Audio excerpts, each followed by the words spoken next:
خوش آمدید ناظرین، ہم بات کر رہے ہیں اس ماہ مقدسہ میں نماز کی اپنی فضیلت تو ہے ہی ہے، لیکن اس ماہ میں اس کی فضیلت بڑھ جاتی ہے اور اس کو پراپر وے میں صحیح طریقے سے نماز کی ادائیگی اور نماز کے مسائل، نماز کے لیے شرائط کون کون سی ہونی چاہیے، یہ جاننا ایک مسلمان کے لیے بہت ضروری ہے، ایک نمازی کے لیے، کہ اگر وہ ان شرائط کے جانے بغیر نماز ادا کرے گا تو پھر جو ہے کہ اس کا کما حق فائدہ نہیں حاصل کر پائے گا۔ یہ جانتے ہیں ہم مفتی صاحب سے۔ جی حضرت۔ جی ماشاء اللہ، دیکھیں نماز کی فرضیت ہے، مسلمانوں کے ارکان میں سے بھی ہے۔ سب سے پہلا رکن ہمارا ہے جو ہے وہ کلمہ طیبہ، صحیح۔ ہمیں سب سے پہلے اپنے عقائد کی درستگی کرنی ہے۔ اس کے بعد جو دوسرا اہم فریضہ رکن جو ہے وہ نماز ہے۔ ہمارے ہاں اتنے احباب ہوں گے جو سالہاں سال سے نماز ادا کر رہے ہوں گے، لیکن اگر شرائط کے بارے میں، واجبات کے بارے میں، اس کے نماز ٹوٹنے کے بارے میں کوئی ایک بات پوچھ لی جائے تو وہ حیران ہو جائیں گے، یہ تو ہمیں معلوم ہی نہیں۔ بس ان کا کانسیپٹ یہ ہے کہ بس پڑھ رہے ہیں اللہ تعالیٰ قبول فرمایا۔ ایسا نہیں ہے۔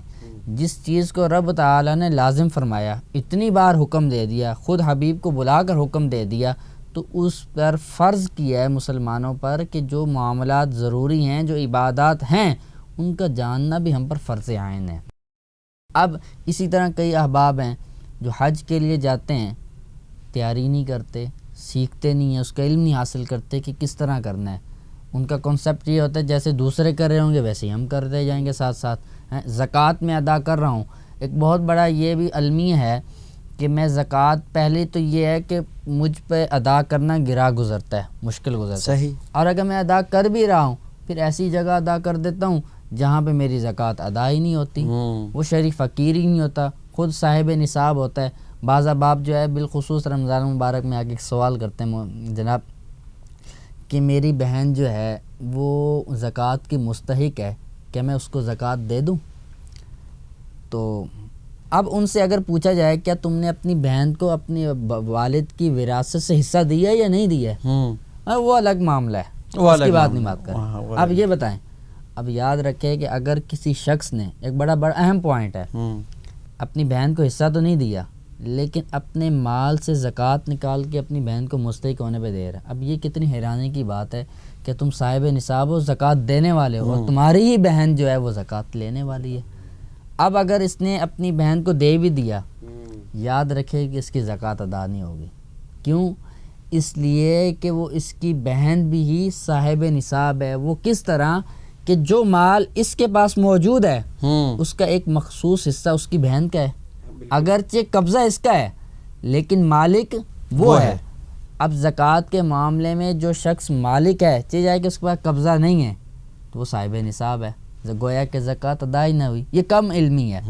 اسی طرح نماز تو ادا کر رہے ہیں ہم، اس کی چیزوں کا جاننا بھی ضروری ہے کہ اس کی شرائط کیا ہیں، اس سے پہلے کن کن معاملات کو، کن امور کو بجا لانا ضروری ہے۔ اگر وہ نہ ہوئے تو نماز نہ ہوئی۔ جیسے اس کی مین بنیاد جیسے نماز کی شرائط ہے، اب اس کی شرائط میں جو پہلی چیز ہے سب سے پہلے طہارت، پاکیزگی۔ اب پاکیزگی کن کن چیزوں کی ہونا ضروری ہے؟ جب نمازی نماز پڑھنے کے لیے کھڑا ہوا ہے، اس کا بدن، اس کا جسم، اس کی باڈی جو ہے وہ پاک ہو، بے وضو نہ ہو، صحیح غسل فرض نہ ہو اس پر، بالکل پاک ہو، جسم اس کا پاک ہے۔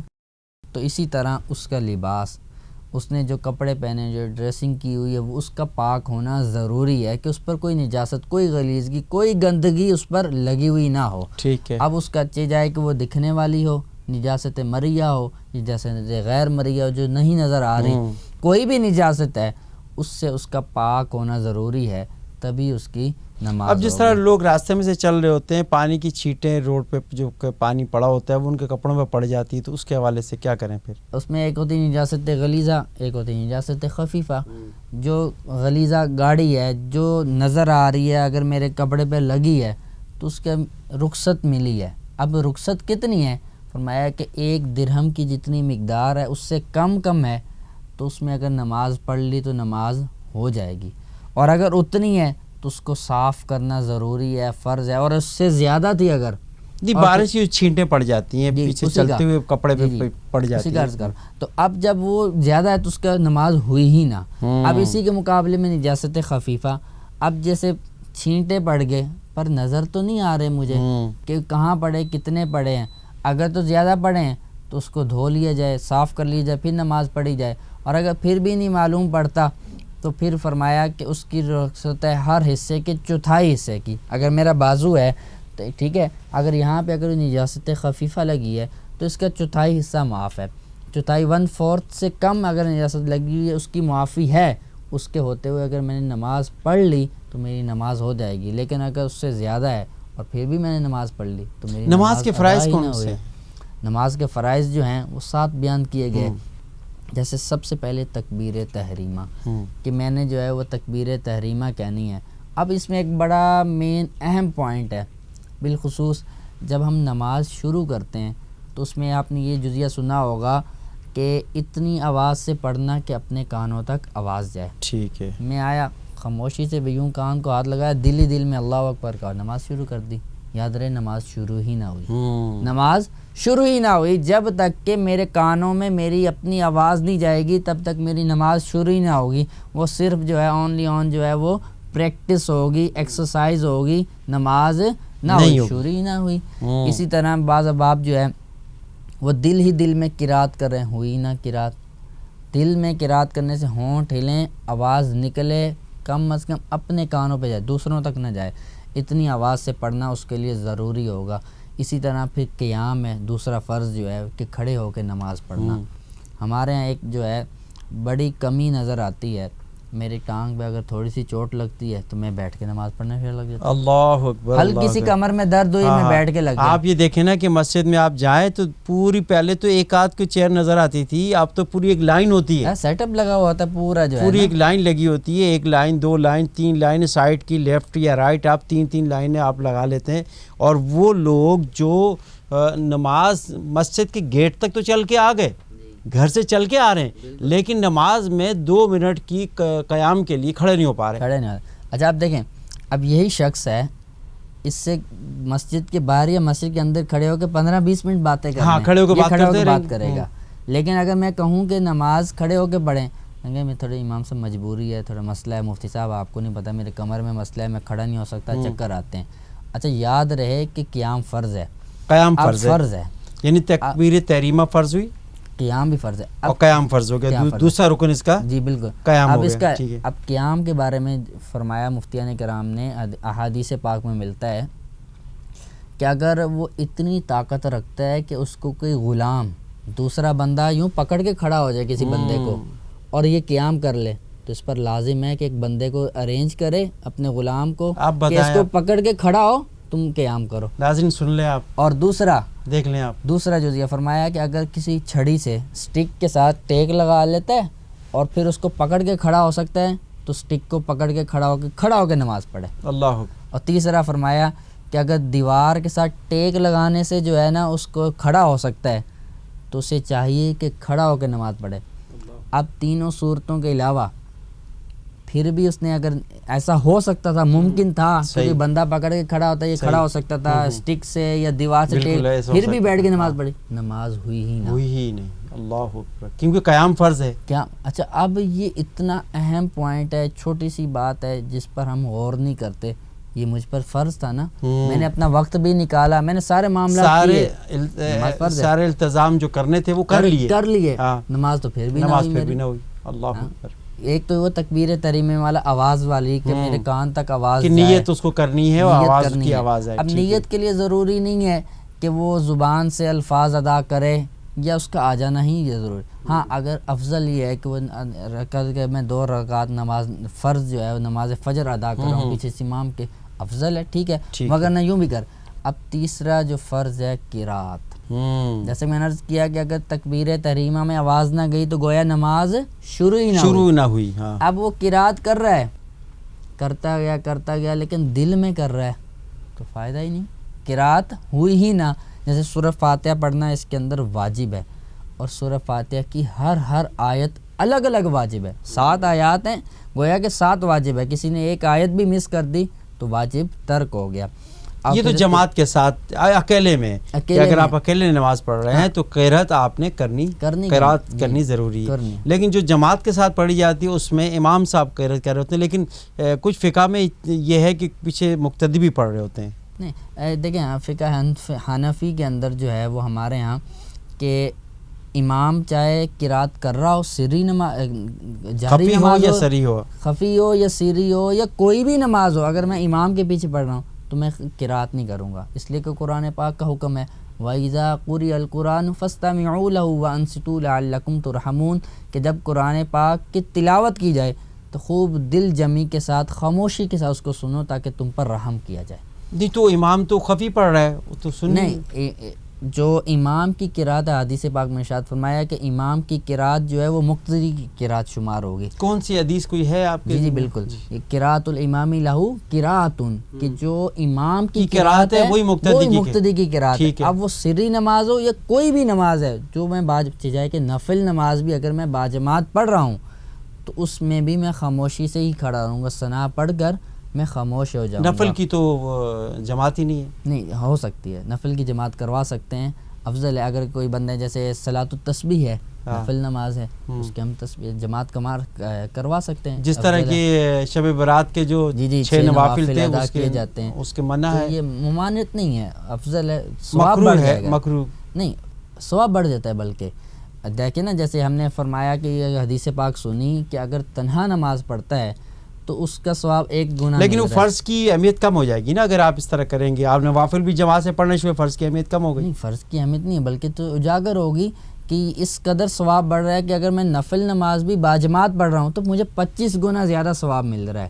جماعت کی فضیلت ہے, تو یہ اگر نفل نماز کے ساتھ پڑھ رہے ہیں تو اس کو ثواب مل رہا ہے. کچھ علماء جو کہ منع فرماتے ہیں, کچھ فتاوی سے موجود. اچھا چلیں آگے چلتے ہیں. قرات ہوگی, پھر اس کے بعد رکوع ہے نا, رکوع کے اندر اتنا جھکے, رکوع کے اندر کہ کم از کم جو ہے وہ ہاتھ بڑھائے تو گھٹنوں تک پہنچ جائیں.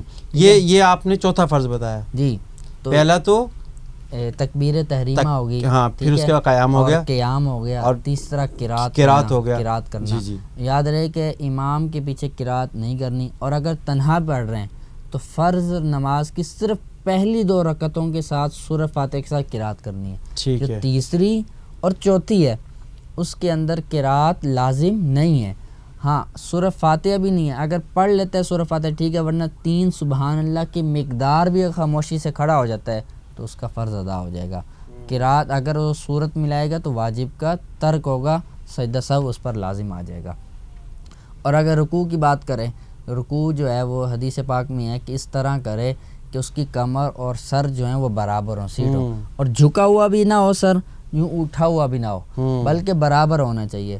پھر یہ ہو گیا چوتھا فرض ہو گیا. پہلا تکبیر تحریمہ, دوسرا قیام, تیسرا قرات, چوتھا رکوع, اور 5واں سجدہ. صحیح. انتہائی اہم 2 سجدے جو ہیں وہ فرض ہیں ہر رکعت کے اندر, انتہائی اہم فریضہ ہے. سرکار دو عالم صلی اللہ علیہ وسلم نے ارشاد فرمایا کہ مجھے حکم دیا گیا کہ میں 7 ہڈیوں پر سجدہ کروں.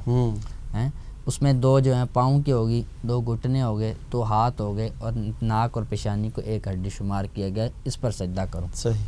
اب سجدہ جس جگہ کیا جائے وہ ایسی جگہ ہو کہ اس میں سختی ہو, ایسا کارپیٹ, ایسا مصلی نہ ہوگا جس پر میں سر رکھوں اور وہ دبتا ہی جائے. یہ جو درمیان والی ہڈی ہے یہ خوب جماؤ کے ساتھ میری زمین پر لگنی چاہیے. ناک نہ لگا, پیشانی نہ لگی تو اس میں بڑھ سخت معاملہ. اور بالخصوص جو آپ 99% بھی اگر میں کہوں تو غلط نہ ہوگا, جو سجدے کے اندر صحیح طریقے سے پاؤں نہیں لگاتے. یاد رہے کہ سجدے میں, ہر سجدے میں جو بھی سجدہ ہو, ہر پاؤں کی کم از کم 3 انگلیوں کا پیٹ زمین پر لگنا لوگ پاؤں اٹھا لیتے ہیں, پیچھے سے پاؤں اٹھا لیتے ہیں. اگر یہ دیکھیں, اگر میں نے یوں پاؤں بھی رکھے نا, دونوں پاؤں میرے یوں ہیں تو سجدہ میرا ادا نہ ہوا.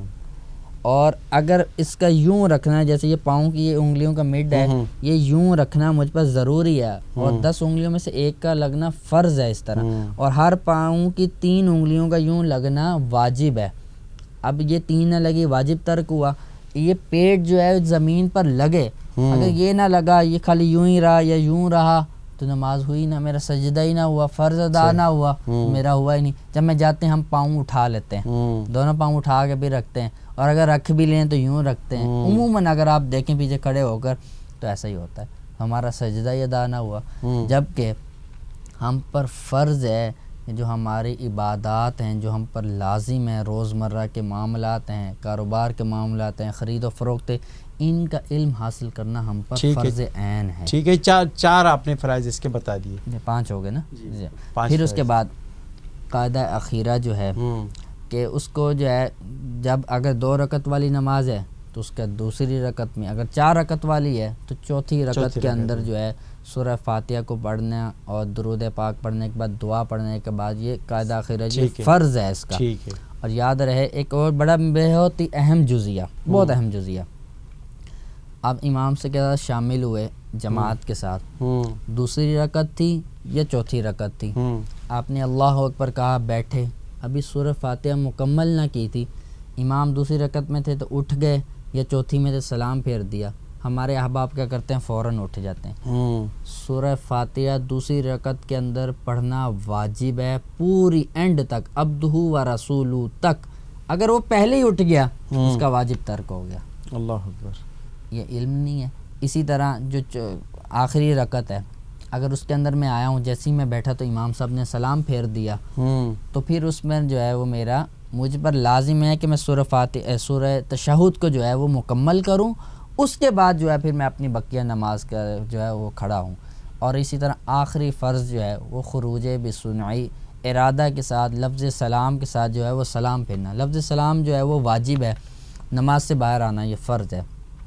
اب اس میں بھی اہم پوائنٹ جیسے میں نے شروع میں بیان کیا کہ تکبیر تحریمہ کے لیے الفاظ کی اتنی آواز کہ میں اپنے کانوں تک سنوں. اس وقت تو میں نے آواز نکال لی، قرات بھی اتنی آواز سے کی کہ میرے اپنے کانوں تک آواز چلے گی، یا امام کے پیچھے سے خاموش رہا. تسبیحات آرا کی رکن کے اندر، ایک رکن سے دوسرے رکن کے اندر جانا، جیسے قیام سے رکوع میں جانا، تو امام نے اللہ اکبر کہا تو میں نے بھی اللہ اکبر کہنا ہے. تو اتنی آواز سے کہ میرے کان سنیں.